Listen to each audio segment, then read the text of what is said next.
Buenas tardes a todos. Para mí es un inmenso placer estar esta tarde conversando con el doctor en Economía Internacional y Desarrollo, profesor titular de la Pontificia Universidad Javeriana de Cali y codirector de Cuba por Cuba, Laboratorio de Pensamiento Cívico, Mauricio de Miranda. Mauricio, bienvenido. Siempre es un gustazo tenerte aquí en 23 y... Muchas gracias, Jenna. Y bueno, ya sabes, conmigo puedes contar. Es un placer estar aquí nuevamente y un saludo a todas las personas que están viendo este programa. Hay tela por donde cortar, bastante. Acá en los Estados Unidos, en la región de Latinoamérica en general y por supuesto en nuestro país de origen, Cuba. Pero quiero comenzar por la nueva administración, la administración entrante. Trump llegó a reconocer que su victoria había sido la victoria de los groceries, o sea, la victoria de los productos del mercado. Pero si bien anteriormente, durante la campaña, dijo que inmediatamente que él asumiera la presidencia iba a bajar el precio de los productos, más recientemente, una vez que ya ha ganado, le dice a la revista Time en una entrevista concedida que eso es un poco difícil y que probablemente ya él no los pueda bajar. De hecho, anticipando que va a incumplir esta promesa.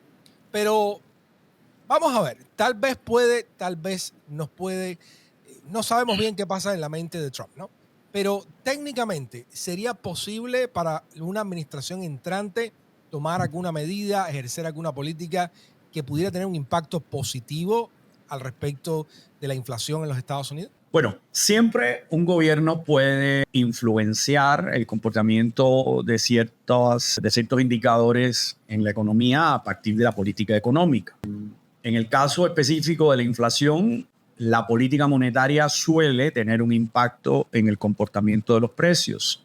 Si la política monetaria es restrictiva, eso significa que los precios tenderán a bajar. ¿Y qué significa una política monetaria restrictiva?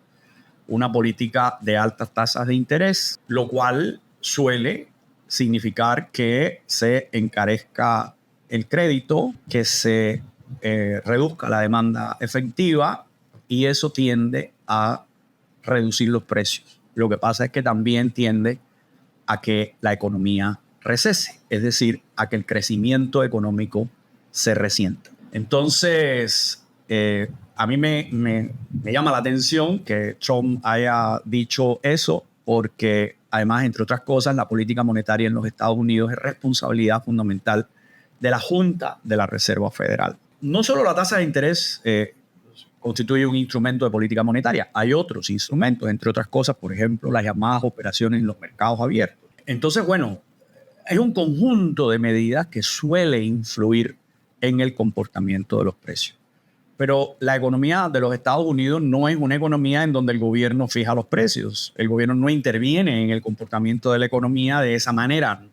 Lo hace de una forma indirecta a través de la política económica. Entonces, personalmente, yo dudo mucho que Trump vaya a adoptar una política que conduzca, que pueda conducir a una reducción en el crecimiento económico, sobre todo porque la economía de los Estados Unidos recién está levantándose, recién se está viendo una reanimación en el crecimiento económico, y si se adopta una política monetaria restrictiva en estos momentos, lo que ocurriría sería precisamente que recesaría la economía, es decir, que se disminuiría el crecimiento económico, se resentiría el empleo, y creo que eso es lo último que podría hacer un presidente que aspire a tener un reconocimiento positivo de su gestión económica, ¿no? A ver, de todas maneras, la inflación ha cedido. En diciembre aumentó una décima con respecto a noviembre. Noviembre tuvo un crecimiento de los precios de 2.8, diciembre de 2.9. Es muy importante tener en cuenta que el hecho de que la inflación se reduzca no quiere decir que los precios bajen. Cuando los precios bajan, normalmente estamos en presencia de una situación deflacionaria. Y una deflación es algo que no quisiera tener una economía, porque una deflación suele también tener un efecto recesivo. Es decir, si los precios empiezan a bajar, los productores, los dueños de los negocios no tienen estímulo suficiente para invertir, y esto puede también afectar el crecimiento de la producción, el crecimiento de las ventas y sobre todo el crecimiento del empleo. Entonces, esto es importante que se tenga en cuenta. Es decir, la política económica no debe conducir a una situación deflacionaria.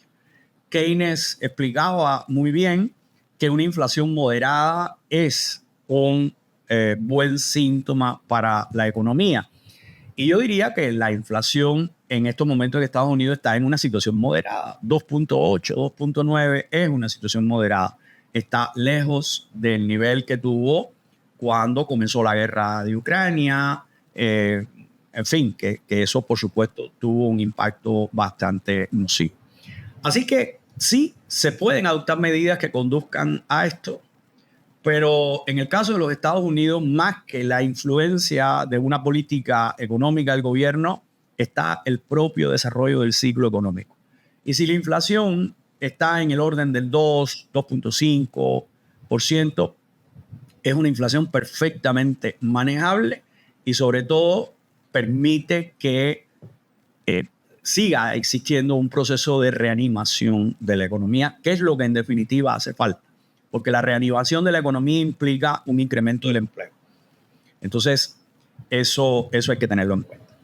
O sea que cualquier presidente que hubiera, o candidato presidencial que hubiera estado suficientemente informado, sabía de que esta afirmación de que iba a bajar los precios no era una afirmación con todos los matices necesarios.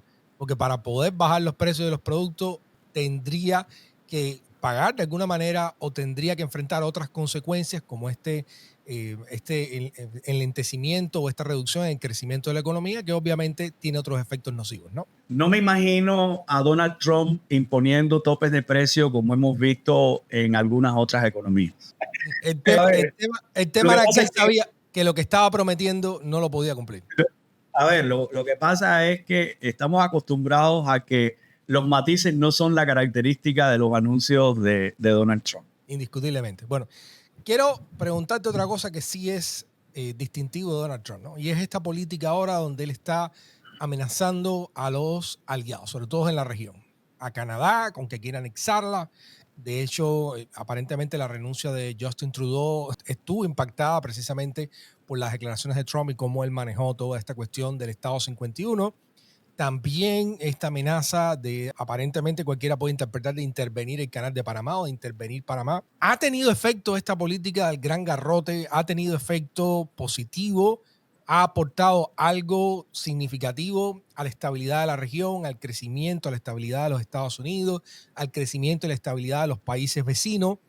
¿O esto es simplemente algo que los Estados Unidos ya había descartado por inefectivo o Trump lo está trayendo de una manera o con un matiz que tal vez tenga resultados? ¿Qué crees? Bueno, para empezar, me gustaría decir que la política del gran garrote, que fue una política que caracterizó a la política exterior de Estados Unidos en el siglo XIX, sobre todo a fines del siglo XIX y principios del siglo XX, es inadmisible desde todo punto de vista, es inadmisible desde el punto de vista del derecho internacional, es inadmisible desde el punto de vista de la ética, de la moral y además del respeto a la autodeterminación de los pueblos. Aquí estamos viendo el afán imperialista claramente de Donald Trump. Es parte de su característica personal de estar siempre o pretender estar en el centro de los acontecimientos, en el centro de los comentarios, en el centro de... Sí, su egolatría no tiene límites. Eso es una realidad. No tiene límites. Y por supuesto, para nada beneficia la estabilidad de la región, para nada beneficia las relaciones internacionales. Trump, definitivamente, su entrada se anuncia con inmensos peligros.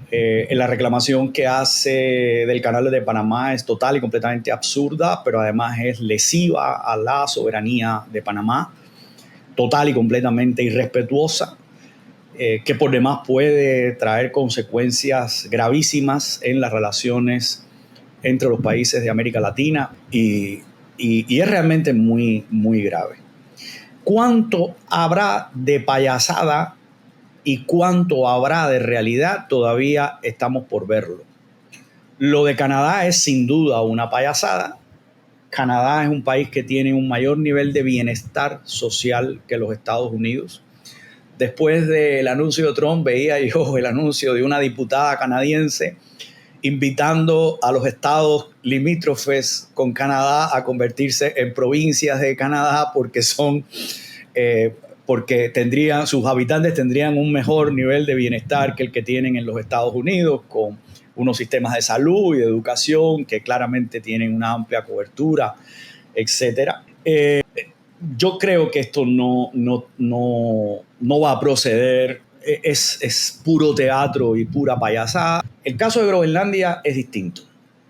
El caso de Groenlandia es gravísimo porque además pone en entredicho la relación entre Estados Unidos y la Unión Europea, que debería ser una relación estratégica desde el punto de vista político, económico y militar. Pone a Dinamarca en una situación muy complicada, pero además es más grave porque, personalmente yo no creo que haya una situación militar en ninguno de los tres casos, pero en el caso de Groenlandia todo parece indicar que se está examinando la opción económica, la opción de comprar a Groenlandia y comprar a sus habitantes, que son alrededor de 56, 57 mil personas. Entonces esto puede tener otro tipo de desenlace, porque sin duda alguna marcaría un cambio en los equilibrios geoestratégicos internacionales y podría tener unas respuestas negativas de otras potencias, además de dañar la relación que en mi opinión debería ser estratégica entre los Estados Unidos y la Unión Europea, sobre todo en las condiciones actuales en las que Rusia sigue presionando a Ucrania con una guerra total y completamente injusta, con una guerra de agresión, con una guerra imperialista. Y además me preocupa también que el caso se zanje precisamente entregándole Ucrania a Rusia a cambio del silencio por lo que pueda ocurrir con Groenlandia. Entonces, bueno, realmente creo que hay que esperar, pero sin duda alguna no son buenas noticias para las relaciones internacionales.